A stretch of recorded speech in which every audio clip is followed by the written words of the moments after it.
I was never supposed to be in that building. Not really. I mean, yeah, I worked there, but not in any way that mattered to the people on the top floors. I was just the janitor, a kid with a mop, pushing a squeaky cart through hallways that smelled of stale coffee and ambition. Everyone in suits walked past me, like I was part of the furniture. They'd say morning without even looking, or worse, they'd just keep talking on their phones as if I didn't exist. That building's Silverton Global headquarters was like its own little city. 14 floors, each one more intimidating than the last, and at the very top sat the CEO, Martin Gresham. The man was a legend in the business world.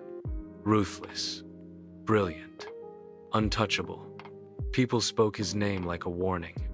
If you were in his way, you were done. If you worked for him, you either became a star or you burned out fast. But I knew something about Martin Gresham that no one else did. Or at least, no one else seemed to notice. And it started with a simple thing. He always left his office exactly at 7:45 p.m. every Tuesday night, without fail. Didn't matter what was going on, stock prices dropping, emergency board meetings, storms outside, he was gone by then. I only noticed because Tuesday nights were my late shift, when the office was practically a ghost town. That's when I could vacuum without bumping into people. One night, as I emptied the trash in the executive hallway, I saw him step out of his office holding a black leather briefcase. His driver was waiting by the elevator. Nothing unusual except that he looked different. Not the perfectly controlled press conference version of himself. His tie was loosened, his eyes darting like he was checking for someone. Curiosity got the better of me. I timed my cleaning route so I could be near the service elevator after he left. When I peeked through the glass, I saw him head for a side exit instead of the front doors. Weird.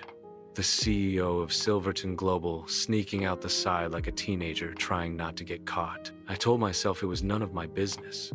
But when you're invisible to everyone, you notice things others miss.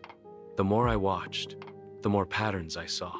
Tuesday nights weren't the only strange thing sometimes. Packages would arrive for him with no labels, delivered by guys who didn't look like couriers. And once, I overheard him in the break room at 10 p.m. talking in a low voice on his phone, saying things like, "We move forward before they find out, and the board doesn't need to know." Most janitors would have shrugged it off. But I'm not most janitors. My dad used to say I had a nose for trouble. He'd tell me stories about his days as a reporter, back when people still read newspapers. He believed the truth always left breadcrumbs, you just had to be willing to pick them up.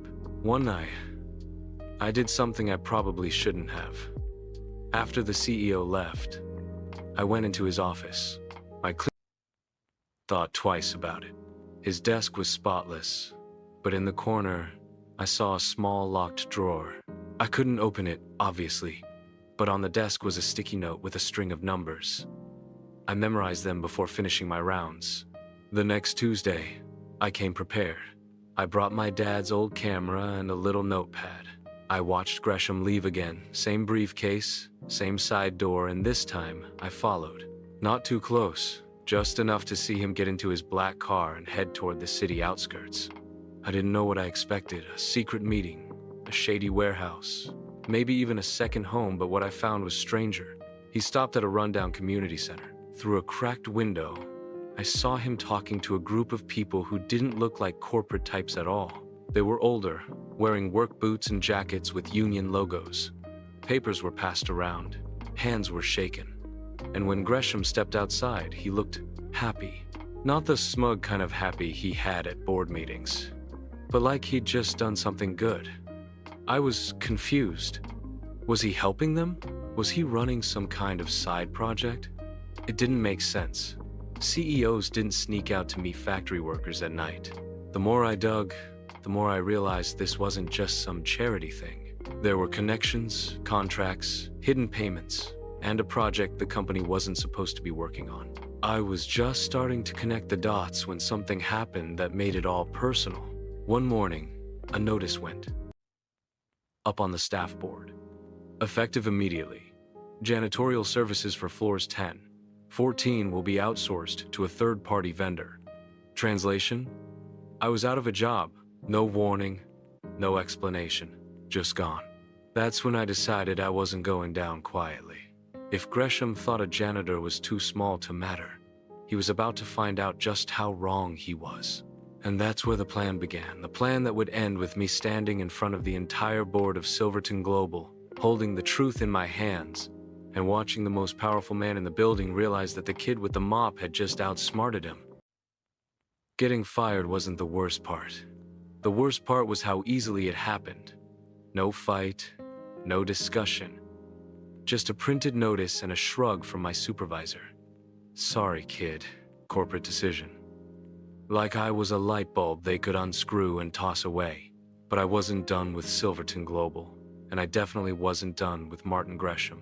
That night, I took the sticky note numbers I'd memorized from his desk and tried them on one of the locked file cabinets in the janitor's supply room, the kind where they kept spare keys and confidential cleaning schedules.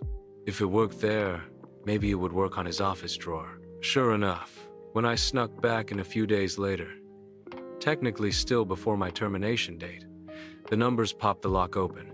Inside was a folder marked with a single word: Tidefall.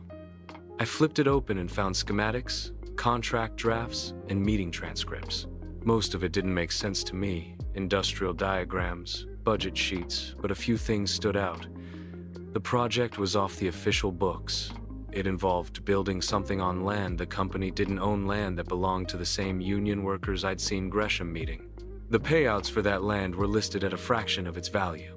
It was a classic corporate land grab. Buy low, force people out, flip it for a fortune. I'd seen enough movies to know the script.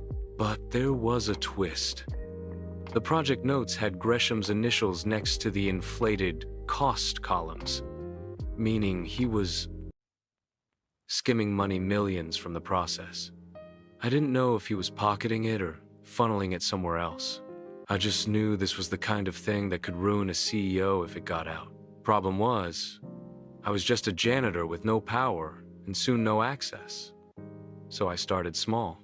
I made copies of everything in that folder and stored them in 3 different places.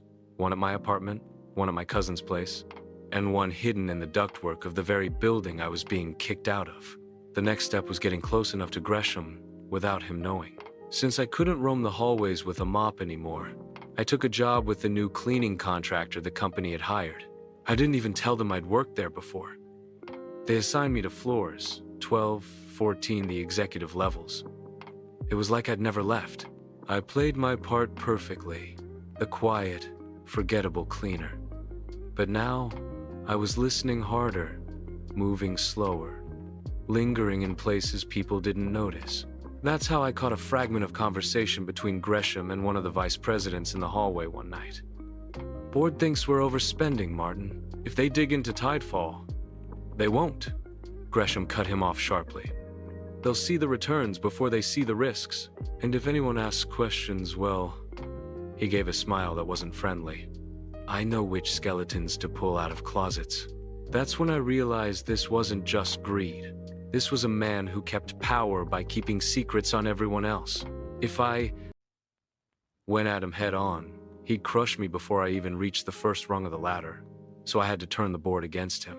And to do that, I needed proof they couldn't ignore.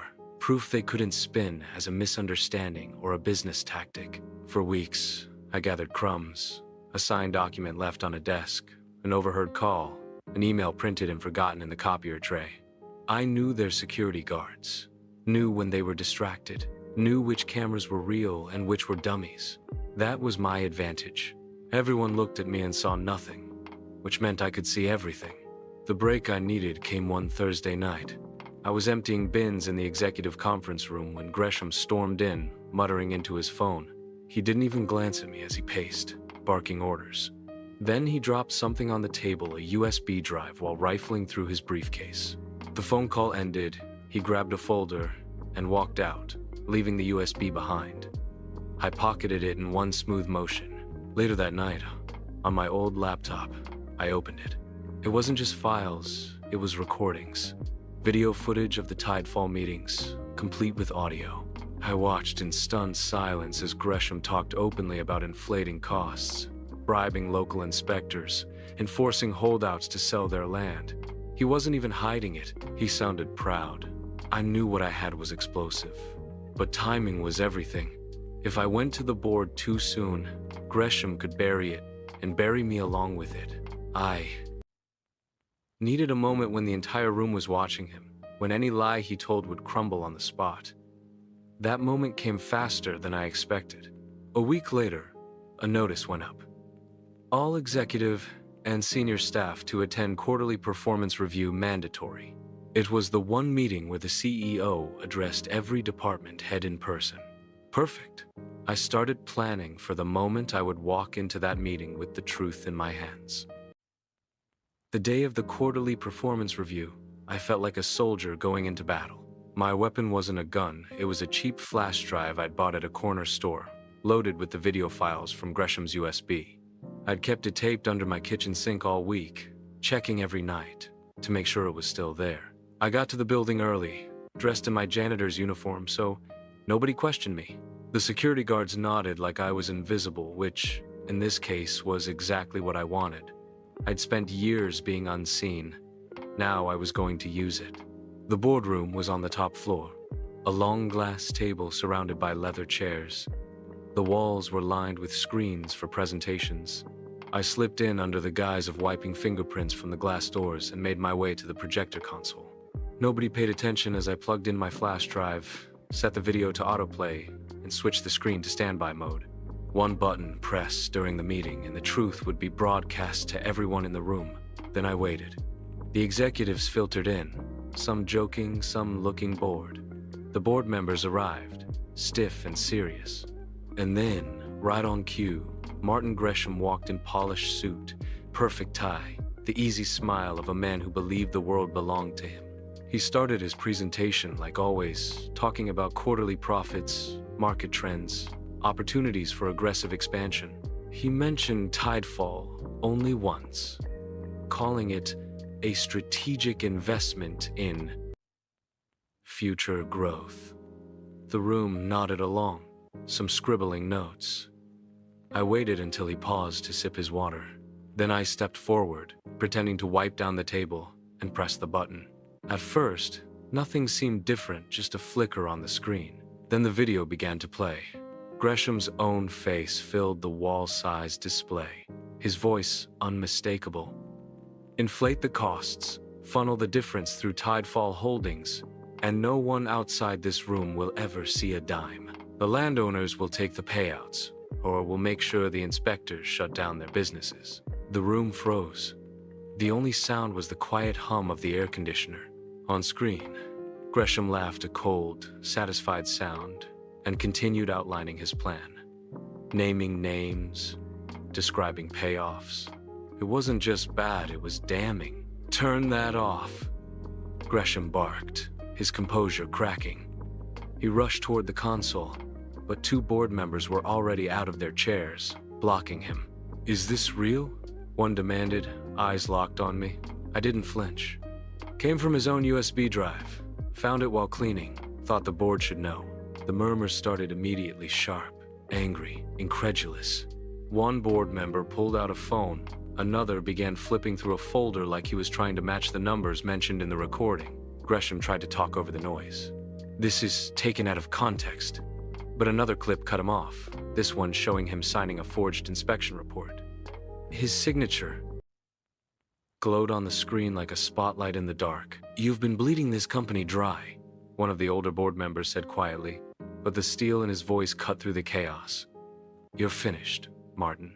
Security was called not for me, but for him. I stood to the side as they escorted him out, still sputtering threats and denials. The room didn't erupt into applause or cheers. It wasn't that kind of victory. It was quieter, heavier, like a storm passing and leaving only the wreckage behind. A few board members came to me afterward, asking how I'd found the files. I kept my answer simple. I was just doing my job. I saw something wrong. I fixed it. They didn't reinstate me as a janitor. They offered me something better, a position in internal compliance. The people who make sure no one else can pull a tidefall again. The pay was more than I'd ever made mopping floors, but that wasn't what mattered. What mattered was that I'd proven something not to them, but to myself. You don't need a title to take down someone abusing theirs. You just need patience, the right moment, and the courage to act when it comes. As I packed up my old mop and uniform for the last time, I thought about all the nights I'd been invisible in that building. Funny thing was, it was that very invisibility that made me unstoppable in the end. And somewhere in the city, Martin Gresham was probably sitting in a room much smaller than his old office, wondering how a janitor had outsmarted him. I smiled at the thought. Sometimes, the cleanest floors come from sweeping out the filth you can't see.